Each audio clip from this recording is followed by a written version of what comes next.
Hey this is Jasmine Patel, welcome back to the world of stories. आज मैं आपको सुना रहा हूं एक हॉरर स्टोरी जो हमारे ही एक सब्सक्राइबर ने मुझे भेजी है। इस वीडियो के अंदर आपको एक कोड दिया जाएगा, वो वीडियो में कहीं पर भी हो सकता है। उस कोड को आपको मुझे मैसेज करना है व्हाट्सएप नंबर पर। व्हाट्सएप नंबर आपको डिस्क्रिप्शन में दिया हुआ है। जो सबसे पहले मैसेज करेगा उनको हमारी तरफ से एक कॉल आएगा, वो लोग डायरेक्टली मुझसे बात कर सकते हैं। और हाँ, वीडियो के ड्यूरेशन के बाद ही मैसेज करना, तभी उसे कंसीडर किया जाएगा। आइए फिर शुरू करते हैं आज की कहानी। धीरज और सचिन दोनों 12th साइंस के स्टूडेंट थे, दोनों बेस्ट फ्रेंड थे। पढ़ाई के लिए कभी धीरज सचिन के घर पे जाता, कभी सचिन धीरज के घर पे जाता। तो इस बार सचिन धीरज के घर पे गया हुआ था शाम को पढ़ाई के लिए। रात को देर तक दोनों पढ़ने वाले थे। रात के 11:30 के आसपास कुछ हुआ होगा और पढ़ पढ़ के दोनों बोर हो गए थे। तो फिर बातें शुरू हुई और बातों बातों में बात निकली भूत की, आत्माओं की। भूत प्रेत की बातों में सचिन को बिल्कुल विश्वास नहीं था, लेकिन धीरज को पूरा यकीन था कि ये सब भी होता है। तो धीरज ने सचिन से कहा कि एक बात बताऊं यार तुझे, लेकिन तू डर तो नहीं जाएगा ना? सचिन ने कहा कि देख, मैं ये सब चीजों में मानता हूं नहीं, तेरे को जो बोलना है बोल, मुझे कोई फर्क नहीं पड़ता है। तो धीरज ने कहा कि अभी हम जहां पर बैठकर पढ़ रहे हैं वहां पर भी एक आत्मा है, एक लड़की की आत्मा, नाम है उसका सोनू। कुछ भी मत फेंक, थोड़ा सा लिमिट में रहे भाई। अरे मैं अभी फेंक नहीं रहा हूं, मैं सच बोल रहा हूं यार। मेरे दादाजी ने मुझे ये सब बताया था। उन्होंने बोला था कि हम जब रहने आए यहाँ पे, उससे पहले से ये आत्मा यहाँ पे है। अरे मेरे दादाजी बहुत स्ट्रांग थे वे। उन्होंने खुद उस आत्मा से, सोनू से बात की है और सोनू ने ही ये सब उनको बताया है। मेरे दादाजी ने मुझे बोला था कि उसको कुछ नहीं चाहिए हमसे, वो हमको नुकसान नहीं करना चाहती। वो चाहती है कि उसकी प्रेजेंस को हम इग्नोर ना करें, बस हम मान के चले कि हम हैं तो वो भी यहीं पर है, वो भी यहीं पर रहती है। इस बात को हम इग्नोर ना करें, और वो कुछ नहीं चाहती है। अरे एक बार क्या हुआ था पता है तेरे को? मैं इसी रूम में पढ़ रहा था और वो पीछे कपबोर्ड दिख रहा है तेरे को, उसमें से किताबें अपने आप गिरने लगी। पहले मैंने ध्यान नहीं दिया, मुझे लगा कि चूहा हुआ होगा, लेकिन थोड़ी देर के बाद मेरे रूम की लाइट ऑफ हो गई। मैंने पापा को आवाज दी, मैं बहुत डर गया था, लेकिन सब लोग सो चुके थे। लेकिन मैं धीरे धीरे खड़ा हुआ, मैंने लाइट ऑन की, लेकिन तभी मेरे पीठ पे किसी ने टच किया। मुझे पक्का याद है कोई था वहां पे। मैं बहुत डर गया था यार। लेकिन मेरे दादाजी ने मुझे कहा था कि सोनू, अगर ये कहा जाए कि तुम चले जाओ तो चली जाती है। तो मैंने सोनू से कहा कि सोनू मुझे डर लग रहा है, तुम प्लीज यहां से चले जाओ। तू यकीन नहीं करेगा यार, ये एक बेवकूफ़ी वाला काम था मैं जो बोल रहा हूँ। तू, तेरे को अजीब लग रहा होगा, लेकिन सच में वो चली गई। उसके बाद उसने मुझे कभी तंग नहीं किया, और वो अगर मेरे लिए प्रॉब्लम नहीं है तो मैंने कभी उसके लिए प्रॉब्लम खड़ी नहीं की। मैंने ये बात कभी भी किसी को नहीं बताई। अबे तेरे दादाजी तो चले गए, तेरे लिए ये कहानी छोड़ गए गधे। बाहर आ इन सब चीजों में से। अरे यार सचिन, तू कभी तो यकीन किया कर मेरी बात का। अबे क्या यकीन करूं?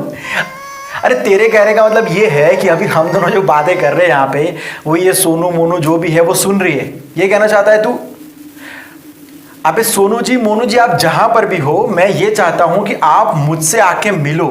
सचिन, ये कोई मजाक नहीं है यार। नहीं सोनू जी, और एक बात, ये गधा बता रहा है कि आप इन लोगों के भी आने से पहले से यहाँ पे हो, तो आप तो बोर हो गए होगे एक ही जगह पे रह के। आप एक काम क्यों नहीं करते, आप मेरे घर पे आ जाया करो। वो क्या है कि हम लोग भी 12th में है तो पढ़ पढ़ के बोर हो जाते हैं। हमें भी कंपनी मिल जाएगी और आपको भी कंपनी मिल जाएगी। मेरा घर ना बाजू वाली कॉलोनी में पहला ही घर मेरा है। आओ कभी, बनो हमारे मेहमान, नाश्ता पानी खाना पीना हो कभी साथ में हमारा। सचिन देख, तेरे को नहीं मानना है मत मान यार, लेकिन इस बात का मजाक मत बना प्लीज। अभी शुरुआत तूने की बे।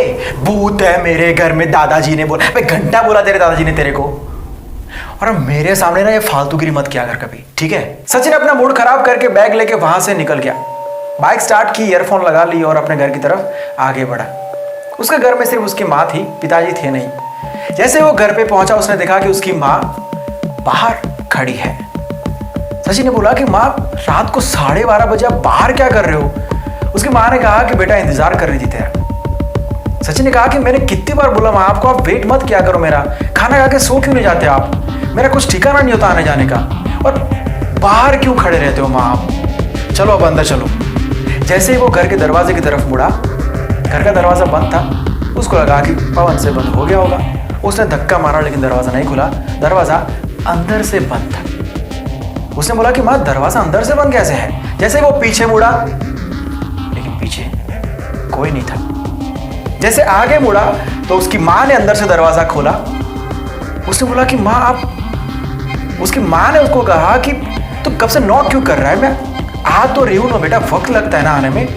सचिन ने कहा कि माँ मैंने नॉक नहीं किया है, और आप तो बाहर खड़े थे ना, अंदर कैसे चले गए? उसकी माँ ने कहा कि तू नींद में है क्या बेटा? इसीलिए कहती हूँ मैं रात को जल्दी सो जाओ, सुबह जल्दी उठ के पढ़ाई करो बेटा। लेकिन माँ की सुननी का है तुझे? रात रात भर जगने की जरूरत क्या है? कल से घर से बाहर मत निकलना। ये सब बोलते बोलते वो बेडरूम में चली गई। सचिन सोचते रह गया कि ये क्या हो रहा है। मैंने सच में माँ से बात की थी बाहर। हो सकता है कि ये सब मैं धीरज के साथ बात कर रहा था तो मेरे मन का वहम हो, लेकिन मैंने सच में माँ से बात की थी। ये सब सोचते सोचते वो अपने रूम में गया, बैग साइड में फेंका और बेड पर सीधा लेट गया।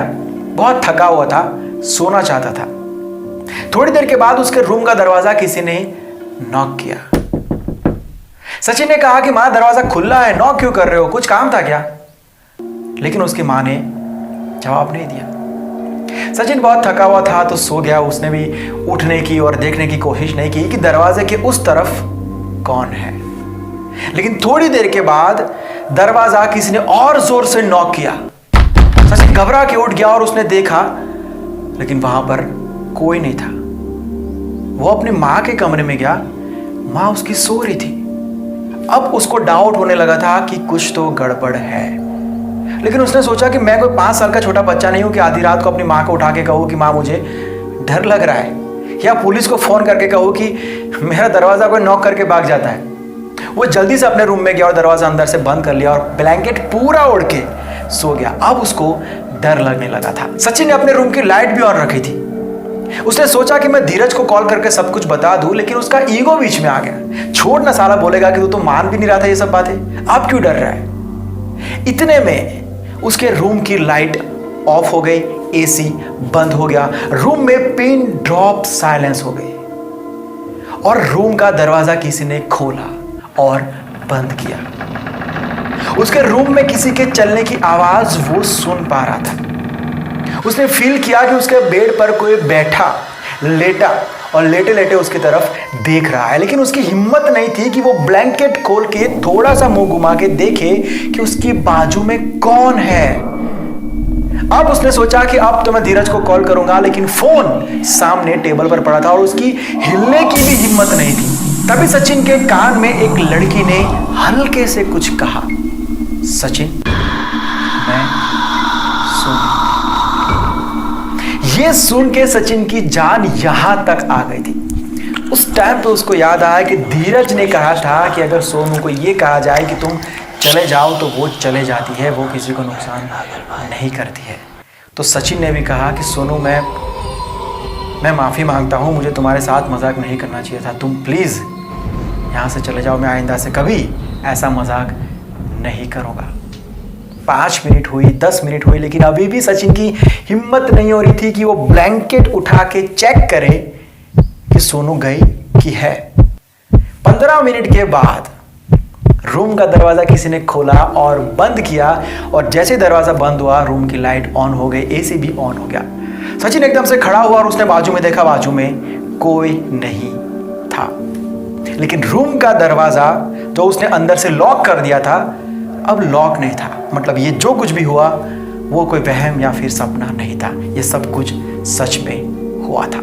ओके देन, ये थी आज की कहानी। कैसी लगी ये कमेंट करके बताना। अगर वीडियो अच्छा लगा है तो लाइक और शेयर जरूर करना, और अगर आपके साथ ऐसा कभी कुछ हुआ है तो ये मेरा इंस्टाग्राम आईडी है, मुझे आपकी स्टोरी मैसेज कर सकते हैं। अगर ये वीडियो को आप फेसबुक पर देख रहे हैं तो फेसबुक पेज को लाइक कर दीजिए, यूट्यूब पर देख रहे हो और नए आए हो तो चैनल को सब्सक्राइब कर दीजिए। यहाँ पर हम आपको बहुत सारी अलग अलग तरीके की स्टोरीज सुनाएंगे और आपको एंटरटेन करेंगे। मैं मिलता हूँ कल एक और कहानी के साथ। Bye, take care and see you soon.